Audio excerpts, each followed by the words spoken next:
Hello, hello, and welcome to the Color Whisperer Show, where we talk about all things home and healing. Today, I am honored to introduce an amazing woman, and she has a very special niche, one after my heart, and it's working with midlife women. Because, it's hard being a woman sometimes, it really is. But it doesn't have to be. And so she helps us get unstuck and find ourselves again. So welcome, Jen Ritt. I'm so excited to be here. I love what you do. Oh, thank you. Thank you. Yeah, it's such an integral part of our lives of what we surround ourselves with. So it's very important. Our home is an expression of who we are. It certainly is. So when it's a mess, I've been seeing on Facebook all these ads about why you're unable to keep your house clean. And I haven't read it all yet, but that's on my list today. Jeanette, you need to look at this. And there is psychological reasons why your house is a mess. It's not just lazy. It's not just because you're lazy, you're not lazy. No. Sometimes there's stuff that comes in. When my dad passed away and I got all this stuff come into my house, and I was like, I couldn't do it. I had to hire somebody to help me go through it. And it wasn't that I didn't know how to do it. I did. I've done it for other people, but it was too close. There was a lot of memories. Not all of them are good memories. And, there's some good memories, but there's a lot of not good memories. Yeah. And so having somebody else there to help you hold the emotional weight makes such a big difference. It does. It does. It absolutely does. Yeah, that's so much of what I do in the world with midlife women. This age is such a unique age because so many women are in a transition, whether it's, menopause is one thing, but it's also like caregivers, you start to lose your parents.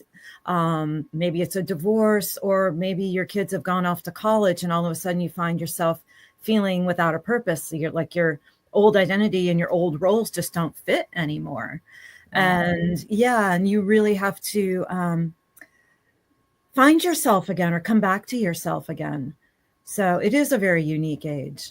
And do you know what the biggest divorce age is for women? I mean, isn't it like it's in the midlife? It's 100%. Yeah. It's probably around that between 40 and 50. Yeah. Yeah. Because you're just like, I can't do this anymore, Yeah, you start to come into yourself, I think, around this age. You start to I think you just get to a point where you just don't want to keep living this role or this what do I want to say? This person that you've become versus that person deep inside of you that knows that you're just living a role and that you want to live your life with purpose. And I think it takes a while to get to that point in your life. And it's usually around this age. I have so many friends and so many colleagues, so many people that are going through this exact same thing. It's like an awakening. Well, and I think that there's catalysts along that, when both my parents were gone. Sure. And I've dealt with a lot of clients who they've lost a parent, and it's like, well, wait a second, who am I now? First of all, you're dealing with a little bit of a life doesn't last forever. Yeah. Secondly, you're being put into the role of the first generation. Yeah. And that there's a certain amount of mortality that comes with that. Sure. And I don't care how old you are, how successful you are. If you still got your mom or dad, you're still somebody's kid. Yeah. And when that's gone, like that's gone. Whether it doesn't matter if you're depending on them. It's just knowing you have that shelter. That backup. Yeah. Is different than when you don't have it. And so and by the time you get to midlife, you've buried a few people, grandmas, grandpas, friends, unfortunately. And you're really looking at what is really life all about. Yeah. Yeah, absolutely. And another piece of that too is if you're caregiving a parent or a loved one for a long period of time, all of a sudden when they do pass, your purpose is it's almost like I've got a lot of clients that have just recently retired too. And all of a sudden they're kind of like, now what do I do? Right. I no longer have this role to fill. My days aren't consumed or filled with this. And so now what do I do? So there's that too, that little bit of loss of purpose. Yeah. And yeah, so I have a client right now. She took care of her mom for 30 years. wow. And, Yeah. mom died about 2 years ago, and she's still kind of like, she's fixing the house up to sell slowly. Yeah. And, eventually, one way or another, it will be sold, whether, Yeah. she dies there or not, but she's in her 70s. And so she may last another 20 years like mom did, but Yeah. there's an element of, on one hand, she's like, I can go anywhere I want now. And then she's like, but do I want to go anywhere? And there is an element of loss for sure. Oh yeah. Yeah. It takes a little while to get your bearings. I mean, we've all been through that. I came from the corporate world before I got into this. And when I went fully into this from that, it took a good couple of years just to shift that identity, because you're so used to those roles that you're playing, and that looking outward to get the validation. And it's a totally different world when you don't have that, outside validation, and all you have is your self-worth. Yeah. I mean, being a solopreneur, especially, like, people, like, I've had so many people over the course of my, Jeanette, you're so brave. You're so brave. You're so brave. And I'm like, I really can't do anything else. I can't. But Yeah. you're right. There's days, like, if you're in an office with other people, somebody's commenting, we get our accolades from our clients. Yeah. And We do. if you're struggling with somebody, then maybe hopefully you have other entrepreneur friends that you can talk to and say, okay, what do I do here? Mm-hmm. But when it's me, myself, and I, it's like, buck stops here, win, lose, Yep. 100%. Yeah. Yeah. And you got to just keep getting up in the morning, and you got to keep starting fresh every morning, because there are days when it's hard. Yeah, there are definitely days when it is hard, and you have to really be, you really have to self-motivate, and you really have to, I think the biggest piece of it is you really have to have that self-worth and that self-love and that trust in your decisions. And recognize, and just be really self-aware and recognize when you're hitting a wall or what those emotions are, and then really nurture yourself. Do you find a lot of women, especially middle-aged, the kids are now gone, they're retiring, are they starting new businesses? Are you helping people start new businesses? Yeah, sure, I am. There's a lot of them that are starting new businesses, new ventures.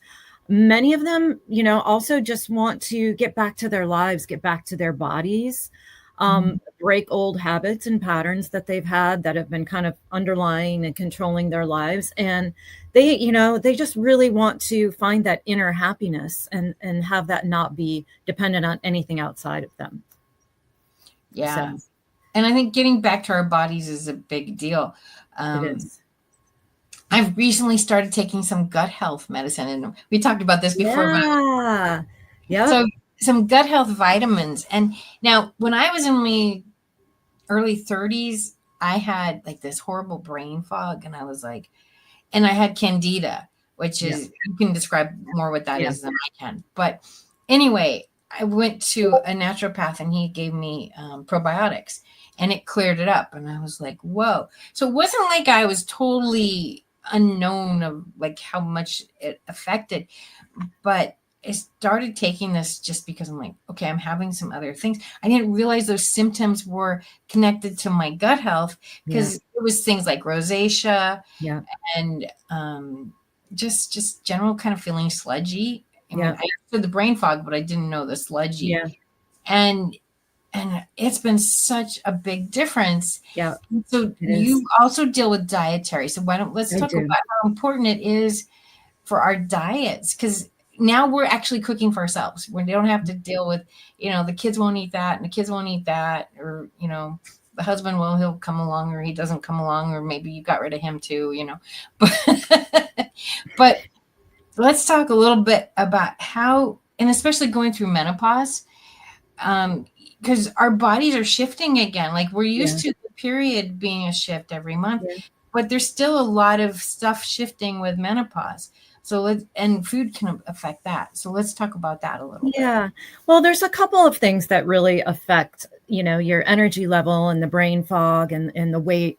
I'm also a hypnotist, so I'm really into subconscious patterns too. And also nervous system is a big piece of it. If you're always in that kind of stressed out, anxious mode, your body's going to be making excess stress hormones, and it's going to contribute to everything. It's going to contribute to the brain fog. It's going to contribute to weight. It's going to, it's going to contribute to your not being able to sleep at night. And the cleaner your diet is, the more alkaline it is, the more plant-based it is, the better it is for your gut, like in incorporating the probiotics. And so much of your serotonin and your mental health is dependent on your gut health. And so it all factors together. That if your gut is clean and healthy and your digestion is clean and healthy, you're going to have more balanced moods. Your nervous system isn't going to be as on edge, and then everything is going to shift into place. I mean, it does take a commitment to get to that point. Also with the subconscious work I do, it really helps to nail down any underlying patterns of thinking you might have. I've helped clients a lot with emotional eating, and all of those types of patterns, like emotional eating and digestive issues like that. A lot of it comes down to subconscious patterns.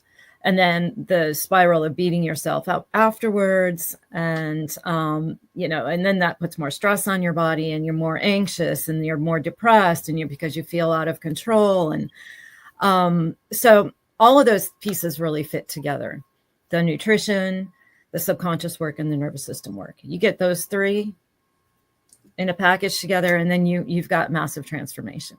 That's so cool. That is so cool.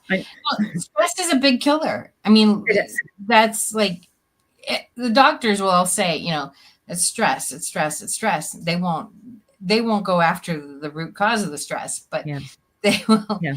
They will all say, yes, this is stress related, and being able to handle that stress. And there's a big stress in, like, who am I now?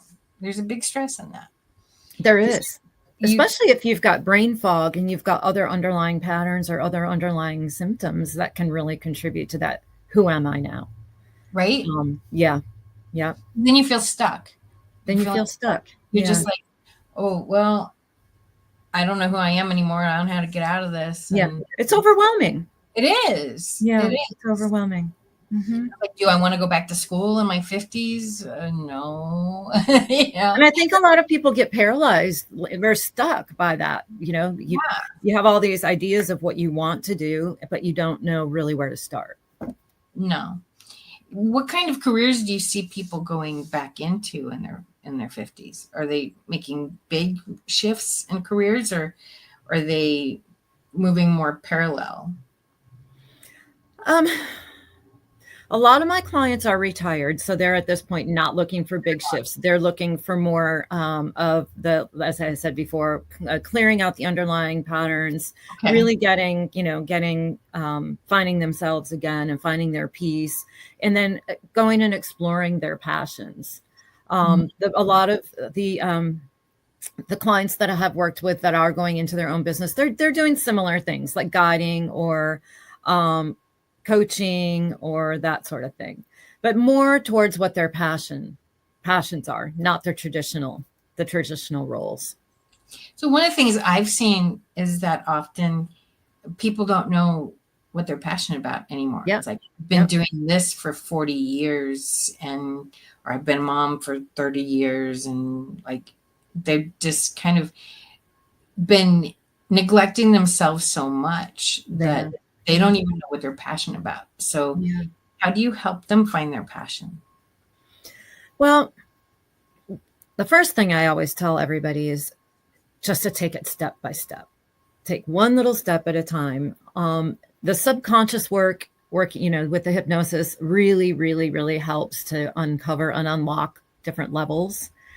That's usually where I like to start. And then we work on cleaning up the diet and all that. But I've got a program that I just ran, and it's called a Sensory Awakening, where I really focus on each of the 5 senses and just do some work on each one of those to help them kind of bring forward what they do, what they do like to do, what their passions are, which of the senses their focus is on. The subconscious runs off of our sensory system.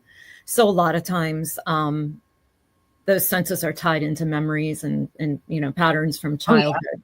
Oh, yeah. So I like to really explore that side of things too, because that helps them to unearth all of those things that have been buried deep inside. Most often it's that, what do they say, between the age of like 4 and 7, they say that's where your true talents and passions lie. And I found that to be true in my case. What you like to do furniture between those ages. I've always loved furniture. And so, I don't remember a lot between 4 and 7, but I remember we had a curio cabinet, and I got little dolls and stuff to decorate it, and I was very young, I don't know, but we found this chess table that opened up, and it played The Impossible Dream, and you could store all the chess pieces. Oh, was that it for you? Oh my God, I fell in love with that. And my mom used to move furniture around all the time. So like, it was normal for me. I didn't realize that what I was doing was something unusual. But we were constantly moving furniture around, and we had fun doing it. My mom was only 4'10", and I was 6, 7 years old, and we just did it. And it was always exciting to okay, this is new, and we used to go to old houses all the time, and I loved that. So I mean, there's no question I'm doing what I'm supposed to be doing, Yeah. Question. That's interesting. So from childhood, and you that was your mother's passion as well. So it's interesting that you. Well, it was interesting. So I have a father, a dad, and a mother. So my father was actually a drafts person. Okay. And so she says I got it from him. My mother had polio when she was young, so she was moving furniture to kind of control our behavior, but she kind of liked it too. I think she didn't like static very much. So it took me a good year and a half after she died before I walked in the house and went, oh, what's Mama changed? And I'd walk in the house and, okay, would she move? Oh, she didn't move anything. Oh, she's not here. I mean, it was such a pattern in me to just walk in the house and say, and then my dad, he was the one that was always like, let's go here, check out stuff. He was a roofer, and he'd go into people's houses, and he'd like, I saw this in somebody's house, we're going to do it. So really, it was kind of all 3 of them. Nobody intentionally said, Jeanette, you're going to be an interior designer. But the odds were stacked against you. The funny thing is, I don't think either one of them knew what I did. My dad used to give me leads, and I'd call these people up, and I'm like, yeah, I don't really do that. Yeah, I don't know why he did this. Yeah, okay, well, thanks. Oh, that's pretty special. So saw it in you before you even saw it in yourself. Well, no. No, I mean, they ingrained all this stuff, but I don't think he ever really fully understood what I did. Oh, okay. Because he would give me leads, and I'd call them up, and I'm like, yeah, I don't do that. Oh, okay, got it. Okay, got it. Okay. So it wasn't. Yeah. Anyway, but no, there's no question I'm doing what I'm supposed to be doing. It's the joy I get from it. That's like the best high. That's just the best high. For anybody that has having trouble accessing that, like I said, that working with the subconscious, it's so um, so helpful to be able to bring some of those memories and some of those things back up and bring you back into your childhood and all of that. So that's really the first place that I start, because it can be very the subconscious can be very revealing sometimes if you know how to work with it. Are you then also, because the subconscious really works from 0 to 7, are you also then working out some of those traumas and triggers that happen? Yeah. And that's where the stress comes in. You've got to work out that stress, all those triggers that we take for granted because they've always been there, but you don't have to live with them. Yeah. It's just natural patterns of habit. And you don't even know they're there until I start working with you. You don't even realize it's controlling the show. Our thoughts are tied up in like all kinds of knots in our head. And when we go in there, or I go in there with my advanced conversational skills, we just start to do this, unravel all those knots. So all of a sudden, everything kind of makes sense and you're aware of what's going on. And then we work to reframe them. That's so cool. It is. It really is. Cool. So how long do you normally work with somebody? Oh gosh, that's a good question, because I have clients that I do just like 3 or 4 sessions on, and then I've got clients that I've been working with for years. I've got a couple different packages. My Rebirth package, which is my signature program, is a 6-month. Okay. And it incorporates the nutrition side of it, the nervous system work, and the subconscious work. I like to do a minimum of 6 months because I think it takes that long to really make a transformation. Normally my women want to go further. Well, it takes a few months just to get the gut settled. It does. If you have been under a lot of stress, like if you've got 40 years of stress, it's not going to unwind in one session. No. Well, with hypnosis, I do a minimum of 3 sessions for my packages for whatever it is that you want to work on. With Rebirth, I do hypnosis sessions, I do health coaching sessions, and I do a full analysis of your diet and then make recommendations. And I can also help you with supplements and recipes and that sort of thing.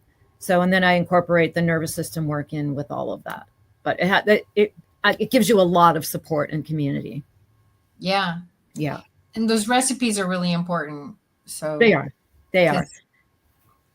I did a health diet a year ago, and I lost 20 pounds, which was wonderful. But I just got so depressed on it because the food was just like, okay, well, I can do this. But when I got off of it, didn't gain any weight back. Yay. But yeah, that's awesome. Well, thinking on it was another thing, Well, here's something interesting. One of my clients came to me for weight loss, and she just said, I need a nutritionist. And she wasn't even into the whole hypnosis thing, but I told her, if you really want the transformation that you want, then we need to incorporate both. Yeah. So we started, working together, and she realized it was all these subconscious patterns. She was carrying all of this emotional weight. Yeah. And as soon as she was able to shift that pattern and recognize it for what it was, she dropped the weight like that. I mean, she dropped weight with the dietary changes and everything, but truly it really just was breaking that whole mindset. So there's the gut health, I love bread. I love bread. Yeah. But I'm not supposed to have it. And I've noticed that just taking the gut health vitamins, I'm not craving as much. Yeah. Which is wonderful. But you're right.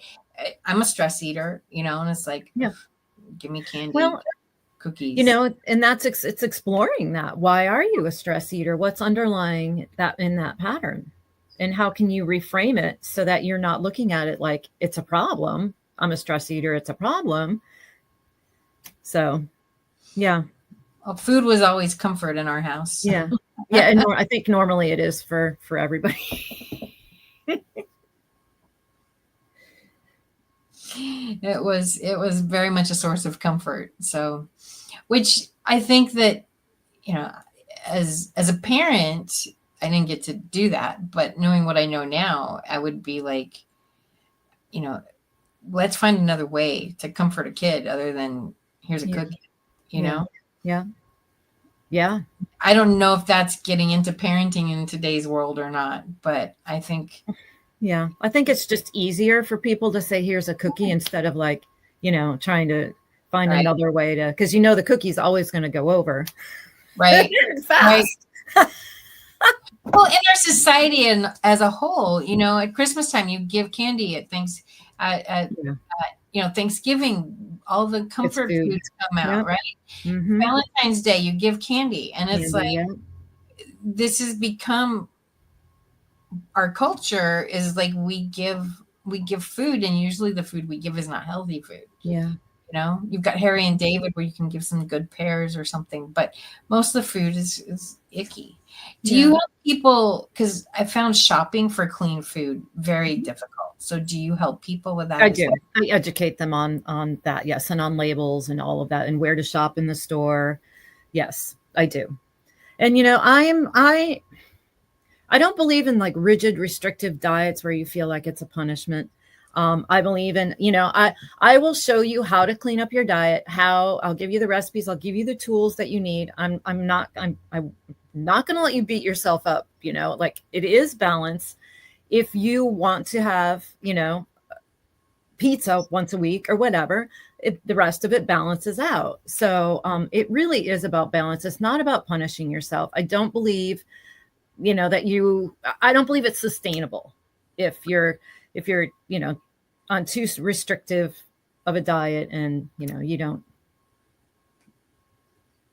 I don't know if that's been you. Yeah. No, because somebody I was listening to the other day and they said a diet is not, it's a lifestyle. It is a lifestyle. The word doesn't mean actually give up everything you love. No. The word is, it's a lifestyle. It is a lifestyle. And people who succeed at it, it's not just, I had an uncle, he had heart issues.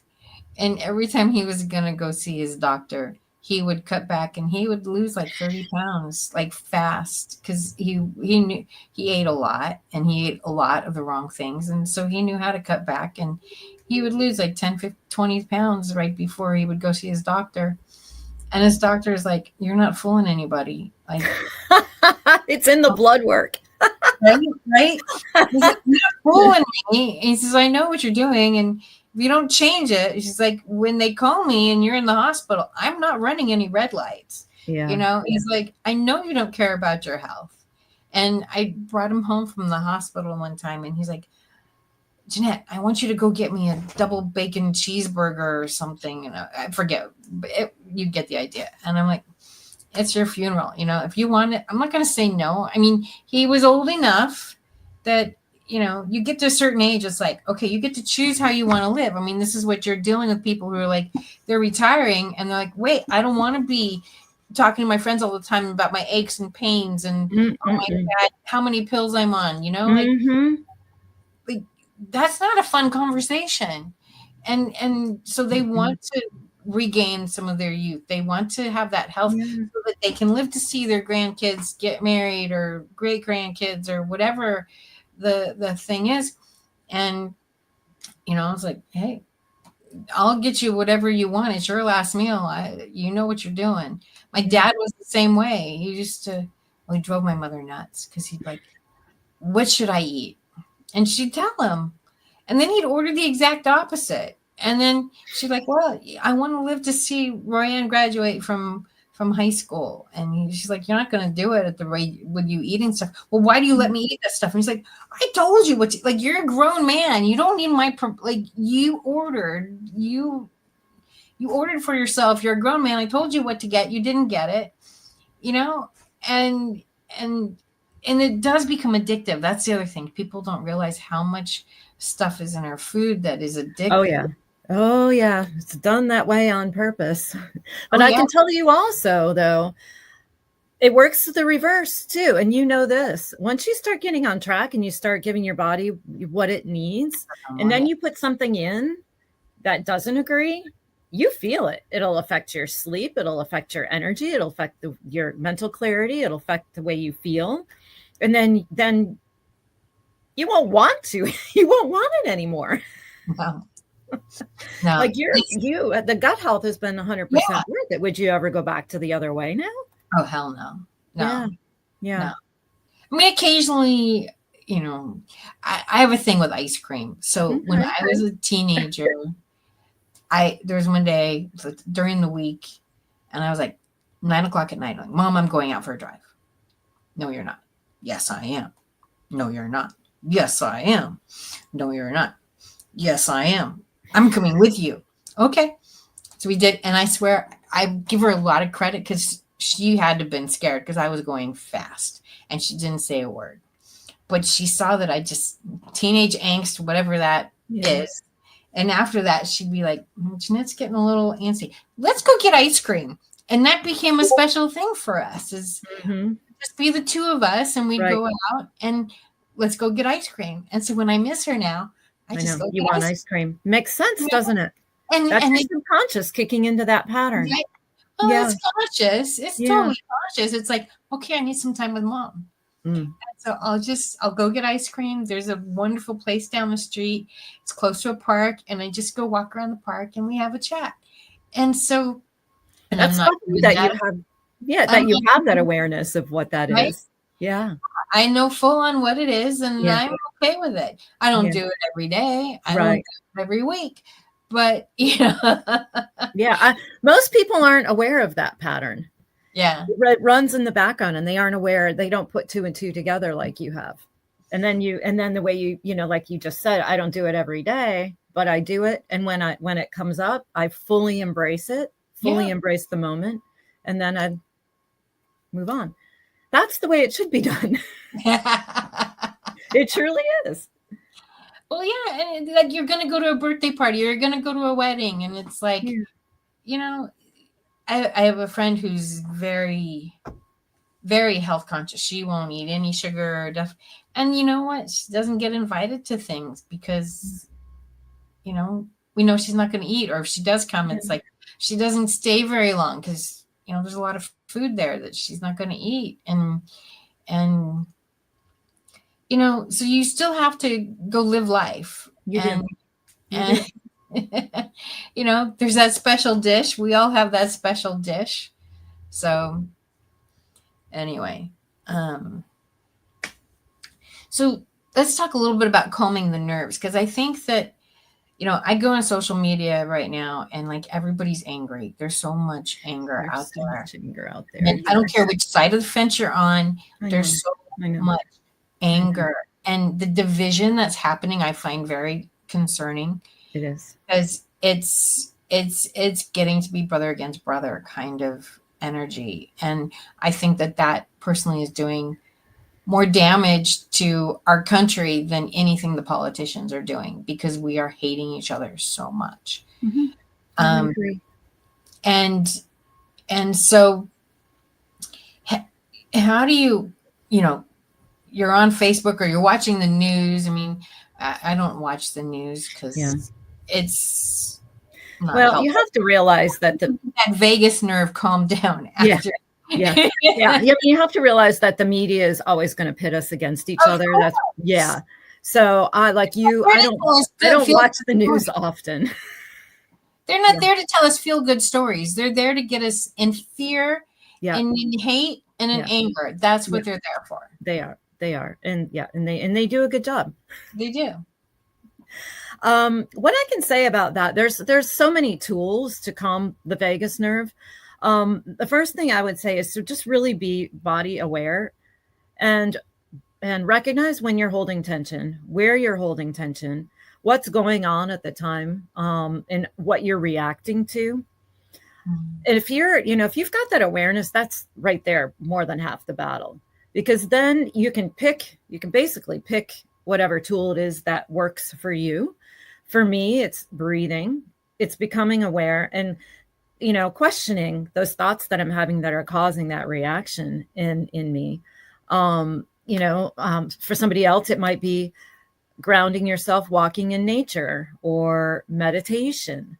there's so many tools, and I think it's unique to everybody. But the very, very, very first place that you have to start is catching that reaction in your body where you're internalizing that stress. Yeah. Yeah. Yeah. And giving yourself the space to allow it to calm down. I think we are constantly in this go, go, go, go, go. Yep. I'm in LA, so it's really go, go, go, go, go, go, go. Yeah, it is. I agree. Yeah. And like giving, everybody talks about self-love. Go get to take a bath, go for a walk. And it's like, you know what? It's really about giving yourself that time. If taking a bath is your self-love, then works. But taking a bath is not necessarily self-love. I don't like taking baths. Like, going for a walk, that's better. But it's really about giving yourself the time. Say, wait a second, I'm all out of whack. Yeah. I gotta pull myself in. Yeah. And then what is it that works for you, that nurtures you, that soothes your nervous system? 100%. Do you work with hypnotherapy, or do you work with other natural modalities as well? I do hypnosis, I do nutrition, I do breath work and nervous system. I guess that's about all of the modalities that I really do. I have a few different modalities that I use that kind of work together with my, with my package, as in I like to do the sensory work and then with the nervous system work. I throw in a little human design here and there. Usually with my clients, I like to kind of go through their human design and just discuss certain aspects of it. I don't go into it in great detail, but I think I've found that it's been pretty important as a foundation, just for a better understanding of them and for them to have a better understanding of themselves. So, yeah, I think that however you do it, being able to say like, okay, I'm normal, like putting yourself in this little box that says I'm normal. And it can be very consoling. So one of the things I do is I work with seasons, and it's the same kind of thing. I've had my human design done. I've done it. It is kind of cool when you sit there and go like, it's interesting. Yeah. It's interesting, and it's like, how did my birthday, so it's everybody, but it goes by time too. Yeah. So it's not just your birthday, but it's your birthday and your time. And then it's like, how did all these numbers affect so much of who I am? And yet you read the description and you're like, yeah. Well, it's interesting. I've always found it interesting. If you go through and do I've done my human design, I've done my Myers-Briggs personality, and, even your astrology. For me, all three completely coincide. So is that a coincidence? I don't know. But it's interesting, isn't it? It is interesting. Yeah. There's definitely a big spiritual aspect of my work that's opening up and evolving and growing as I'm, going through this. And I think the world's more accepting of that spiritual stuff now, I think we're going to really exciting. We're going to go more and more in that direction, I believe. I think so. We need it. We have to. Yeah. Yeah. Because that's, although I know a lot of spiritual people that do a lot of hating, but it's true. Unfortunately. Like hypocrite, Okay. But anyway, I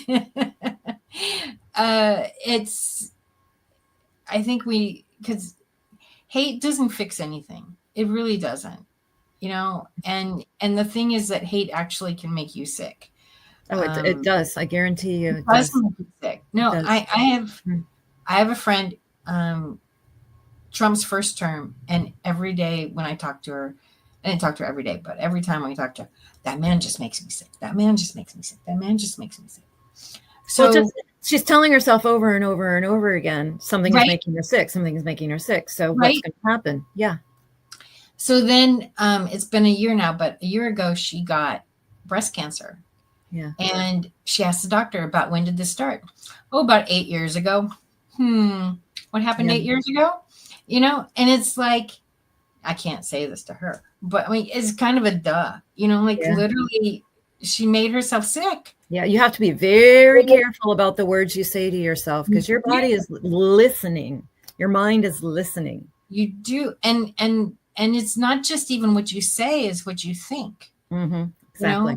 Because if you think I'm bad every time I eat a cookie, yeah, well, you're like, if you had a kid, would you do that with your kid? You know? Yeah. The other important thing too is don't take ownership. If you're feeling a certain way, don't say I am, because you're taking ownership of it. You know, I'm feeling a certain way, and acknowledge what you're feeling and let that feeling pass through you. Don't take ownership of it.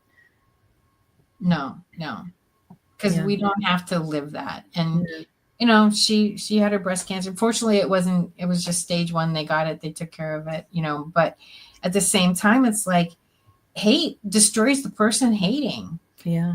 And that's why when I go on Facebook and I see all these people hating, I'm like, do you realize what you're doing to your body? I don't care who the person is. I don't care what they did to you. You know? Yeah. It doesn't matter. What you're doing to you is 10 times worse. They already did what they did to you. Now you're continuing it. Why are you continuing it? It's such a vicious cycle. And they feel justified. You know, this person really hurt me. I get it, you know? But why are you continuing to throw daggers in yourself for something they did? That person's done. They're gone. They don't, you know, they threw the dagger and they're on the next one, you know? Yeah. They're not worried about what's happening to you. Yeah. Well, I think it all comes down to a choice. How do you want to live your life? Exactly. Do you want to live, you know, I've seen it in myself, you know, over the years, and I've made a conscious choice. I'm not living in struggle and chaos and lack and that sort of thing. I don't want to live around those emotions like that anger, that whatever that is. I choose something different for myself.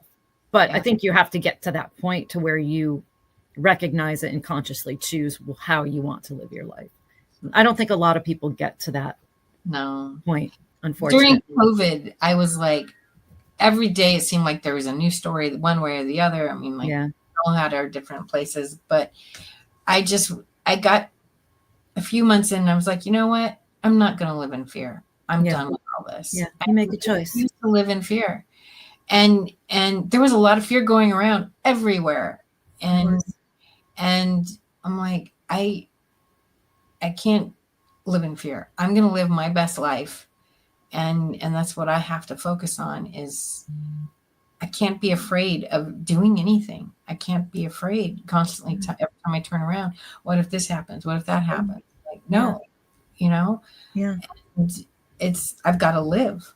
And being afraid isn't living. No, it's not. It's not.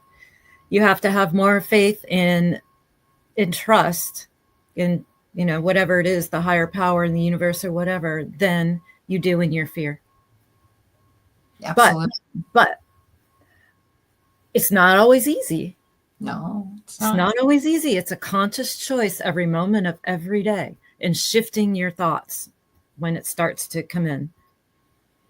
So if you're dealing with a lot of women who are retired, so are they also dealing with what is being a woman in 2025 versus what was being a woman when they grew up? Because they're very different. Heck yes. Oh yeah, total different generation. Yeah. They were told you get married, you have kids, you take care of your husband, but that's not really a role that is anymore. Not like that. Not the way they were taught. So are they struggling with that change of like? Is that part of the struggle? I wouldn't say that is necessarily part of the struggle. It's basically them never really knowing who they are. You know, because they were always taught to play. It's that generational thing where they were always taught to play a role. And, you know, and just the upbringing was so different back when we were brought up compared to, you know, the way it is now. And the self-awareness wasn't there. So once again, it's really about them coming back to who they really are at the core, and looking at all those patterns that are running in the background that they have accepted as their reality. And then moving them and creating, recreating, I guess, a new identity from who they really are going forward, if that makes sense. And a big chunk of that is what society expected them 100%, to the be. conditioning. Yep. Yeah. They created these roles based on who society told them they were to be. And then a lot of times it's who their parents told them who they were to be. Or they were just expected to be. Yeah. Right. Yeah.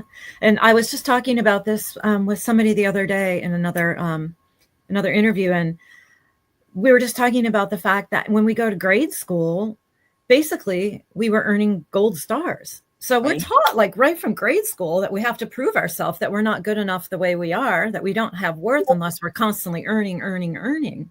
So yeah, of course we get to this age and we're like, all of a sudden we don't have to do that anymore. We are actually worthy on our own. So it's a big, big, big shift for a lot of people. It was for me. And, I'm a lot of people in our generation. Absolutely. Yeah. So we've got about 10 minutes left. I want you to tell us about your programs. Tell us about your website. How do we find you? I've got, as I mentioned before, I've got a couple different programs. I run lower end kind of fun programs. I did one on emotional intelligence, sensitive to superhuman a couple of months ago. And then I did a sensory awakening one at the beginning of summer. So keep an eye out for those. Those are fun. They're just super, super low cost. And they're just a fun community, program. Then I've got my big rebirth program, which is the minimum 6 months. Most of my women have decided to go even longer than that so they can really, really, really dig into the transformation. But that includes the health coaching, the full review of diet and making dietary changes, the support, the health coaching, the nervous system support. And, I like to do recipes if that's wanted. And, I'd also educate around that. And I do standalone hypnosis packages where we can work on anything. I've done anything from like business mindset to lack to emotional eating to, I've had some that have gone into like extreme spirituality, and those have been interesting. So I've done stop smoking and a bunch of different stuff. So I offer those as a standalone package. And so I have a website. It's www.theritpath.com. I've also got on there a free download. It's called Surrender and Align. It's a guidebook, and it's like a mini hypnosis that you can download and listen to about just surrendering to what is in your life and letting go of stress. And that's just a free download available on my website. And let's see. Oh, I'm on Facebook. I'm on LinkedIn. I'm on Instagram, a little bit of TikTok, and a little bit of YouTube. So everywhere. We have to be on all these things. It's like a full-time job right there. Yeah. So that's awesome. So do you deal with trauma too then? I do. And everybody has some form of trauma. And I'll tell you why. Because when you're a child and you go through something, even if it's not particularly traumatic, it's how your brain processes it or perceives it. So and I've had this happen so many times in the work that I've done on myself where something was very traumatic to me back then, but I look at it now and I'm like, well, shoot, I'm not 5 years old anymore. So it's not it's not traumatic anymore. Right. So everybody has trauma. And so, yes, it always comes up in sessions. It always comes up. And what's traumatic to a little kid is so different from an adult. I mean, I've done a lot of babysitting. I'm a great aunt and everything, but you can have a 2-year-old. It's like, well, I want that, and they'll have a temper tantrum, and like it's traumatic to them. It's traumatic to them, and for whatever reason, you had to say no. you had to say no, but it can be, you know, doesn't have to be something big to be No. really I mean, traumatic. I can tell you what was traumatic to me was I was a year and a half old and my mom came home with my baby sister. And That's so I traumatic. thought I was rejected and abandoned. And so all my life I held this belief in my, for years until finally I looked at it during a hypnosis session. I was like, whoa, I've been carrying this with me all this time. And it was like, it was a perception of a 1.5-year-old, a Right? belief that I had formed that I wasn't worthy because my mom came home with this new person, this new version. So. And when you're the oldest, Yeah. we're used to having the youngest doesn't get that, so they don't have that. Yeah, they're used to having. By the time they have the time alone, they're old and they don't really care. Yeah. So, but I'm the eldest, and Me too. Yeah. it's a big deal when that other baby It comes home. is. In my case, my sister was in and out of the hospital as well, so it wasn't Oh, just. wow. Yeah. She had seizures, and she spent the first 7-8 years of her life as a medical mystery. Wow. Doctors and hospitals. And I remember, I don't know how old I was, but it was under the 7, and she had a spinal tap, and she came home and she told me they put a needle this big in me. And I looked at her and like, Teresa, there's nowhere in your body you're that big. They put, like her spine wasn't that long. Yeah. Like, she was only a little bit longer. I'm like, where did they put that? And that's a scary thing. Like, how could they put a needle that big in somebody who isn't even that big? Yeah. And the needle that big is scary anyway. Clearly it was traumatizing for her. Yeah. Well, I'm sure the whole experience was traumatizing for you as well, just to see her going through that and the dynamics, in the family, I'm sure. Oh yeah. Yeah. So, and that was normal, I mean, that was, that's the funny thing about family relations and stuff, is like, most people don't realize this is not normal.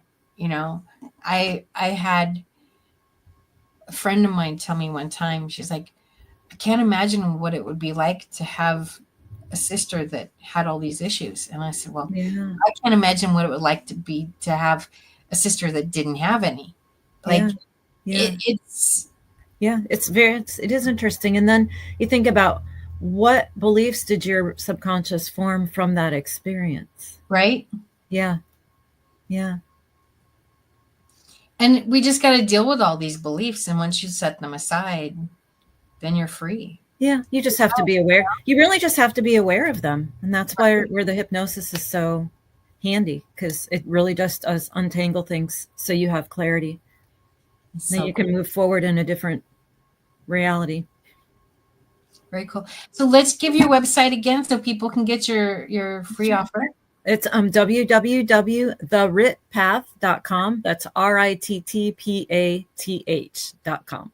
I like that. It's kind of like the right path, but it's the right path. That's exactly what it's meant to be. My last name is Rit, so I just thought, let's do the Rit Path. I like it. Thank you so much for coming on. Oh my gosh. Thank you so much for having me. It's been such a pleasure. It's been so much fun. So now I'm going to introduce you to Can Do Spice. This is a wonderful lady. So she's all into the health stuff too.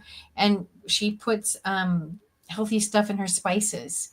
Oh, and wow. I'm going to tell you about it. She's pretty cool. So, okay, awesome. All right. So Mark, are we ready for some Can Do Spice? You know how people love to enjoy food and don't understand how to flavor their food or how to replicate a meal? They're interested in supplements, but don't know where to begin?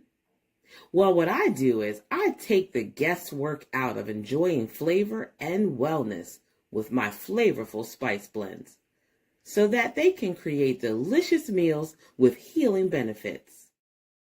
Can Do Spice was created to help cooks at any level enjoy healing through food. Every spice blend was designed to give added health benefits of natural herbs. Every blend is complete, There's no need to add any additional spice for a delicious meal. Saving you time and money while adding supplements to your meals can be both tasty and fun. My earliest memories in the kitchen began with my father, Kenny Can Do Bond, so it was fitting that I would name this line after him. I have always looked to natural remedies to supplement the body, and I found myself hiding herbs and minerals in foods for my family. That's when it hit me. Everyone needs Can Do Spice. Everyone should be having this. It's an exclusive brand for cooks at any level who want to create flavorful dishes with healing benefits that can satisfy the body and soul. Add a little spice to your life. Give Can Do Spice a try.